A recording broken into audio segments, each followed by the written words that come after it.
Blake with No Wrap Up, and we are here at Eiffel. We have a great view overlooking Uptown, and I am here with Dana Gourrier. Dana was just featured on Django Unchained, which was released last week. Congratulations. Thank you so much. And thank you for having me. Yes, absolutely. So, Dana, I saw the film last night, and I loved it. It took me through so many things. So, it was so crazy just to see kind of the history of slavery in America. And it was also kind of this love story, and there was just so much humor involved and violence. And I just didn't know whether to laugh or cry. Or walk out or stay and watch another 3 times. Or what to do. I was kind of looking around the theater like, what will people think if I laugh at this moment? I don't know if this is appropriate. So there is a lot of controversy behind the film, just behind the language and the violence and things like that. How do you respond to people who think that, this film has gone way, way overboard? I don't think it's gone way, way overboard. I think anyone who knows Quentin Tarantino's work knows to go into a theater expecting just that. His raw, completely real and natural way he goes about telling a story. It's natural to him to be as honest and as truthful as he possibly could be. He was quoted last week when the question was asked, the N-word is used over 100 times in the film, and he said, I'm pretty sure that if you had gone back in time during the 1850s in Mississippi, it was used a lot more than that. And the point is that he's being true to form, and there is a necessary purpose in his mind in regards to the storytelling.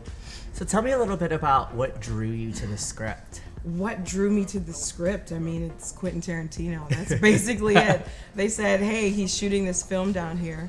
And not a lot of people were called in for the roles that I was called in for. They were really reading a lot of folks out in California and in New York. So I was honored. And when I realized— Congratulations, by the way, on that. Thank you. When I realized I had gotten a call back and I knew I was going to meet him, I was like, I've already won. Like, if I get to be in the room with this guy for 45 minutes or 2 minutes, I've accomplished a major goal, because I came up watching his films. I think he's an innovator in regards to our generation of directing. I think he does really strong work, and he's true to himself. He's not going to be told what to do and how to do it. And a lot of people don't know this. He's incredibly generous and incredibly collaborative. There are many things that ideas that I had, and I pitched him on a song, and it ended up on the cutting room floor, which I understand. But different things that you'll see in the film that he just said, honey, just play, just go for it. And I was like, all right, you know what I mean? And when Quentin says play, you play. You have fun. That's what you do. And that's exactly what we did. There was no craziness. There were moments of absolute beauty and elegance in the tragedy of what we were around, the grounds where we were, because we were on working, functioning plantations.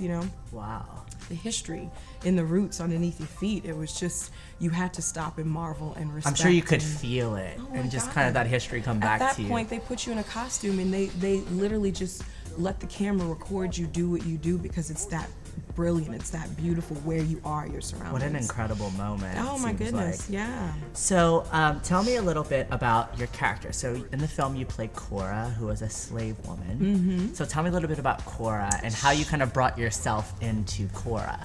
Cora is Calvin Candy's house servant, and she's basically second to Sam Jackson's character, Steven. Calvin Candy's played by Leonardo Dicaprio. So I basically worked in the house. I did whatever they told me to do, and I was truly the right hand of Calvin Candy's sister, Laura Lee Candy Fitzwillie.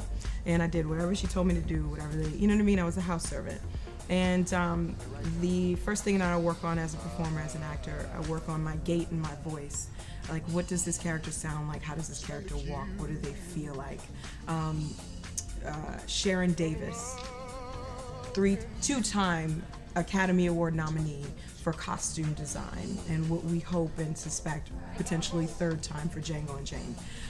It wasn't hard working with her. It wasn't hard to get into character working with her ensembles. I mean, they put me in. I had like maybe 5 layers underneath an already 30-pound costume. So it was, yeah, and this is in June in New Orleans, like in Louisiana, you know? It's hard not to be in the character. So you know whoever what I mean? says that acting isn't strenuous, they're lying. You try putting on that costume. It took 2 people in the beginning when we first started, and then I got a rhythm with a dresser, and then it was just one person, and you know, before you know it, you're getting the hang of it, getting your corset on and all your... So I have to ask, Sure. I've been reading and I see that you had a little crush on Leo. So you were not starstruck, but you had a little bit of a crush on Leo. So what was it like working across from Leonardo DiCaprio? Well, no one else, not Jamie, not Sam, not Quentin. When I met Quentin, our eyes locked and I just loved him immediately. But no one else did I get completely starstruck by except for Leo. I literally went to do this. I said, hi, my name. You were totally like, don't let go. Yes. That's incredible. Yes.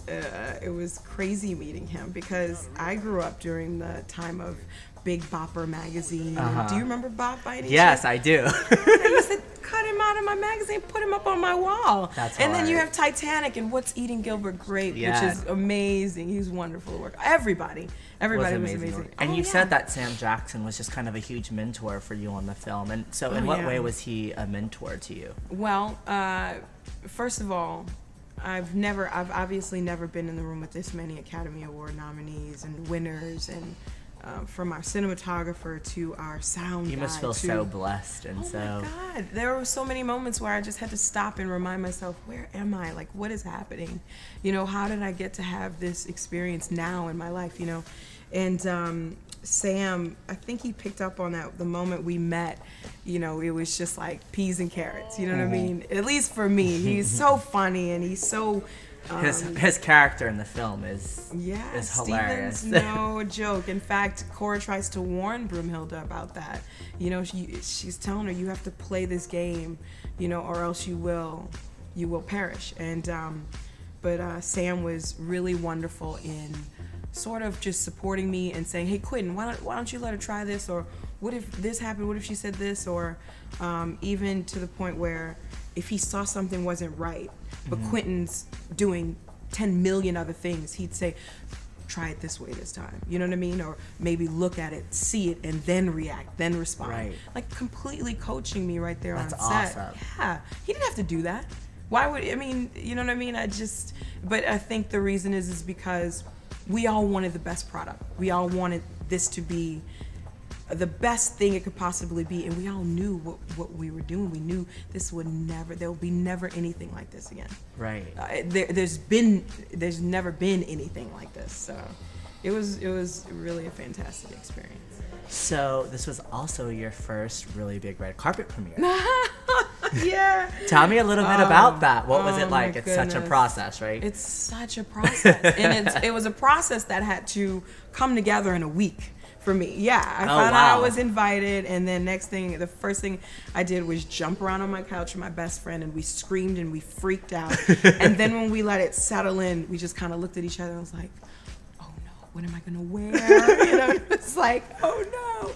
But fortunately, not even a week prior to, I was finishing a show in New York called Maria Cocido. And I played Maria. It was about a Rwandan nun who aided in the death of some 7,000 people. Oh, wow. Hard material. Yeah, really, really tough stuff. I'm not afraid of roles like that, though. I sort of gravitate to them because I know they're going to challenge me.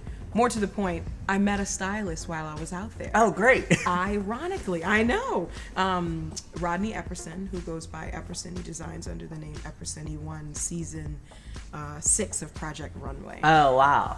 Came over, did his snafu, designed some things. We spoke while I was here in New Orleans, and he was in New York. He'd send, sketches and swatches and all that stuff, and made it happen. And up till the last 5 minutes, he was sewing me in my outfit. You know, it's funny because It's so crazy. when you have a stylist and you go back to dressing yourself, it's such a difficult thing, I was thinking today, what am I gonna wear to meet these people? Does this turtleneck work? What's going on? Yeah, because I'm like a sweats and hair back kind of a girl, you know, unless I want to get dolled up and cute or I have a date, you know what I mean, or whatever. But usually it's never this much of a production. So it was, and on set, everything's sort of, you just literally show up, they put you in hair and makeup, someone dresses you, and you just get focused and into character, and you go and behave. But the interview process, the red carpet, it's a different kind of work. It's so exciting. Yeah, it's wonderful though. It's truly an amazing experience, you know.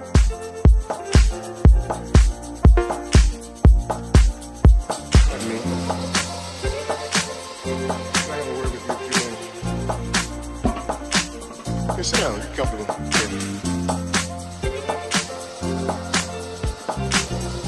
How long have we known each other? About 10 months? Yeah.